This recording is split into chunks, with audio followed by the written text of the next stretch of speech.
दोस्तों नमस्कार, मैं जगन्नाथ गौतम, देश रोजाना यूट्यूब चैनल पर आपका स्वागत है। दोस्तों, आपने एक पार्टी का नाम सुना है जिसका नाम है बहुजन समाज पार्टी। दरअसल हम आज इस बात को थोड़ा नए सिरे से साफ करना चाहते हैं कि बहुजन समाज का मतलब क्या है। दोस्तों, कोई माने या ना माने, हमारा भारतीय समाज जातिवादी तो है और सारी व्यवस्था आज भी जाति पर आधारित ही है। चाहे लोकतंत्र है, चाहे चुनाव है, चाहे टिकट वितरण है, राजनीति में सारा कुछ जाति और धर्म देखकर ही तय होता है। किस जाति का टिकटार्थी है, उसकी समाज में क्या स्थिति है। जैसा कि मैंने बताया कि भारत में वर्ण व्यवस्था हजारों साल से लागू है और उस वर्ण व्यवस्था के तहत 4 वर्ग हैं: ब्राह्मण, क्षत्रिय, वैश्य और शूद्र। तो इनमें जो ऊपर के 3 वर्ग हैं, ब्राह्मण, क्षत्रिय और वैश्य, ये ही भारत की हर व्यवस्था को सैकड़ों सालों से, हजारों सालों से कंट्रोल करते आए हैं। राजनीतिक व्यवस्था हो, सामाजिक व्यवस्था हो, धार्मिक व्यवस्था हो, आर्थिक व्यवस्था हो, इस वर्णवाद के हिसाब से ही चली आ रही है। और आज भी आप देख लीजिए कि जो ऊपर की 3 जातियां हैं, जिनकी आबादी आंकड़ों के हिसाब से, जनसंख्या के हिसाब से 100 में 15% है मात्र, और जो बाकी 85% बचता है, जो चौथा वर्ग है जिसको हम शूद्र कहते हैं, उनको समझने के लिए आप सहूलियत से शूद्र भी कह सकते हैं या उनको किसान, मजदूर, सेवक, कुछ भी कह सकते हैं। यानी वो इन तीनों तबकों से नीचे हैं, सामाजिक तौर पर भी, आर्थिक तौर पर भी, राजनीतिक तौर पर भी, धार्मिक तौर पर भी। तो लड़ाई जो है वो बहुजन समाज यानी इन 3 ऊपर वाली बड़ी जातियों को छोड़कर, यानी ताकतवर जातियों को छोड़कर, इन तीनों दबंग जातियों को छोड़कर बाकी जो जातियां हैं, जो बाकी जो समाज है, वो बहुजन समाज है। अब जो धारा जब से 75 सालों में बाबा साहब अम्बेडकर के संविधान लागू होने के बाद से, आरक्षण मिलने के बाद से जो कुछ व्यवस्था बदली है, उससे बहुजन समाज के लोग भी नौकरियों में आने लगे हैं और भी अच्छी नौकरियों में, डॉक्टर, इंजीनियर, पत्रकार, यानी जो भी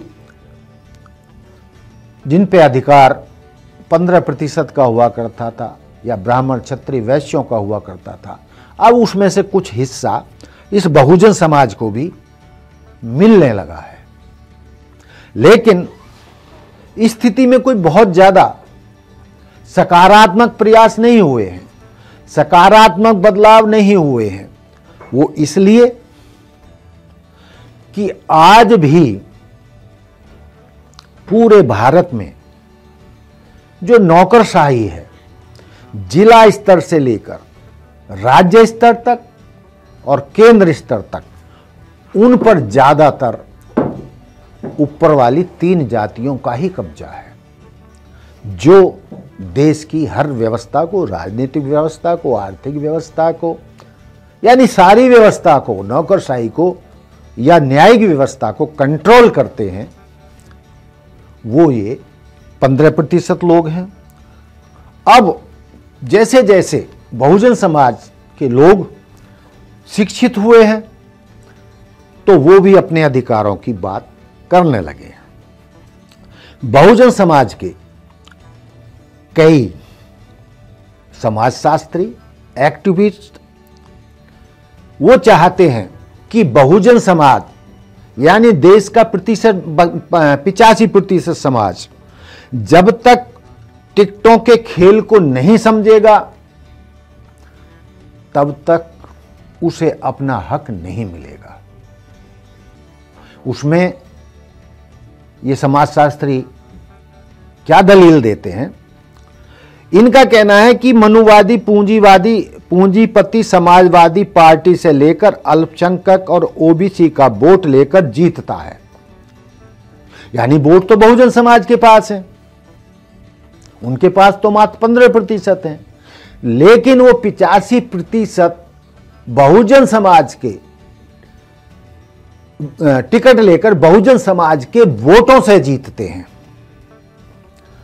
मनुवादी, पूंजीवादी बसपा से टिकट लेकर या समाजवादी पार्टी से टिकट लेकर अनुसूचित जाति का वोट लेकर जीतता है, या SC, ST, OBC माइनॉरिटीज का वोट लेकर जीतता है।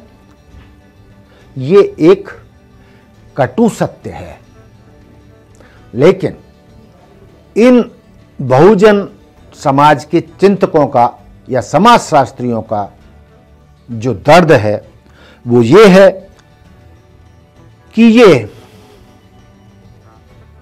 दबंग जातियों के लोग 15% कंट्रोल करने वाली जातियों के लोग वोट बहुजन समाज का लेकर जीतते हैं।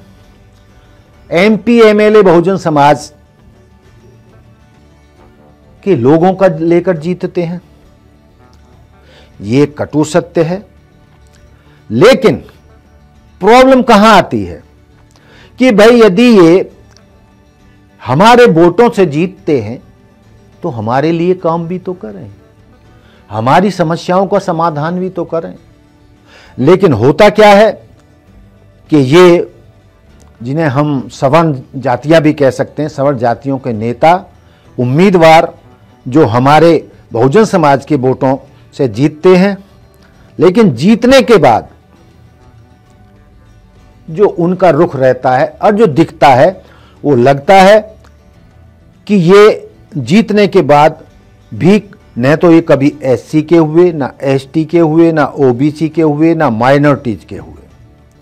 और इसका उदाहरण ये है कि ये मनुवादी सोच के लोग जीतने के बाद जाति जनगणना का विरोध करते हैं, आरक्षण का विरोध करते हैं, अल्पसंख्यकों का विरोध करते हैं, संविधान का विरोध करते हैं, लोकतांत्रिक व्यवस्था का विरोध करते हैं, नया संविधान लाने की बात करते हैं और जातिवादी, मनुवादी व्यवस्था के ये लोग पोषक हैं।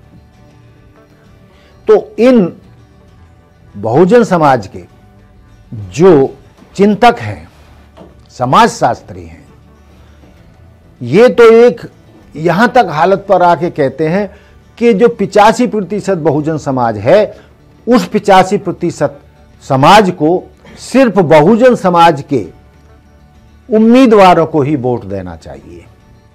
कितनी बड़ी बात है। अब मैं दोबारा से रिपीट कर रहा हूं कि 85% बहुजन समाज के जनता को, वोटरों को, मतदाताओं को केवल और केवल बहुजन समाज के उम्मीदवारों को जिताने के लिए ही वोटिंग करनी चाहिए। और जब आप केवल और केवल 85% जनता, बहुजन जनता बहुजन समाज के उम्मीदवारों को जिताने के लिए काम करेगी, उन्हें जिताकर सत्ता में लाएगी, तभी वो आपके आरक्षण को बचाएंगे, तभी वो आपको ऊंचाई, उन राजनीतिक ऊंचे पदों पर पहुंचेंगे, तभी व्यवस्था ऐसी बनेगी जब बहुजन समाज के लोग प्रधानमंत्री बनेंगे, राष्ट्रपति बनेंगे। नौकरशाही में 85% जितनी जो उनकी जनसंख्या 85% लोग नौकरशाही में आएंगे, 85% लोग न्यायिक व्यवस्था में आएंगे, 85% लोग IAS, IPS, IFS या जो स्टेटों की नौकरियां हैं उनमें 85% लोग आएंगे। देश में सामाजिक परिवर्तन तभी होगा। मनुवाद का, जातिवादी धार्मिक व्यवस्था का खात्मा तभी होगा और बहुजनों का, यानी बहुजनों का मतलब है SC, ST, OBC जो 85% समाज है, यानी सवर्ण जातियों को छोड़कर जो 85% समाज है, जब तक वो अपने ही उम्मीदवारों को जिताने के लिए काम नहीं करेगा तब तक राजनीतिक उद्देश्य प्राप्त नहीं होगा। या मैं और ज़्यादा खुले में शब्दों में कहूँ तो इन चिंतकों का मानना है कि 85% बहुजन जनता को, सवर्ण जातियों के उम्मीदवारों को वोट ही नहीं देना चाहिए, उनको जिताकर ही नहीं भेजना चाहिए। जब वो जीतकर नहीं आएंगे तभी बहुजनों का व्यवस्था पर कब्जा होगा और बहुजनों की समस्याओं का समाधान होगा। तभी SC, ST, OBC को न्याय मिल पाएगा, आरक्षण बच पाएगा, संविधान बच पाएगा, लोकतंत्र बच पाएगा। तो दोस्तों, ये जो मैंने आज आपसे चर्चा की कि बहुजनों का दुख क्या है, उनका दर्द क्या है कि वो सत्ता के ऊंचे पदों पर नहीं पहुंचते, यदि वो पहुंचते भी हैं तो वही सवर्ण समाज के लोग सिर्फ एक दिखावे के लिए उनको पद पर बिठा देते हैं, जिनका कोई मकसद नहीं होता। वो सिर्फ उनकी उंगलियों पर ही नाचते हैं। यदि बड़े पद पर पहुंच भी जाएं तो सवर्ण समाज के अधिकारी, सवर्ण समाज के नेता और जो सवर्ण समाज के लोगों ने जो सत्ता पर कब्जा किया हुआ है, वो लोग दिखावे के लिए कुछ लोगों को, बहुजन समाज के लोगों को बड़े पदों पर बिठा देते हैं, लेकिन उनकी चाबी इन ऊंची जातियों, कथित ऊंची जातियों के हाथ में ही होती है। वो उनके हाथ का खिलौना होते हैं। वो जैसी चाबी भरते हैं वो वैसा ही एक्शन करते हैं। लेकिन जब बहुजन समाज के वोटों से बहुजन समाज के उम्मीदवार जीतकर सत्ता में आएंगे तो ही व्यवस्था परिवर्तन होगा। तो दोस्तों, देखते हैं ये वही बहुजनों की जो मैंने व्याख्या की और बहुजन कौन हैं ये मैंने समझाने की कोशिश की, और बहुजनों की समस्याओं का, राजनीतिक समस्याओं का, आर्थिक समस्याओं का, शैक्षणिक समस्याओं का, आरक्षण की समस्याओं का समाधान बहुजन चिंतकों की राय में क्या है वो मैंने समझाने की कोशिश की। तो दोस्तों, देखते रहिए देश रोजाना। मिलते हैं फिर कल एक नए एपिसोड में। जय हिंद, जय भारत, जय संविधान, नमस्कार।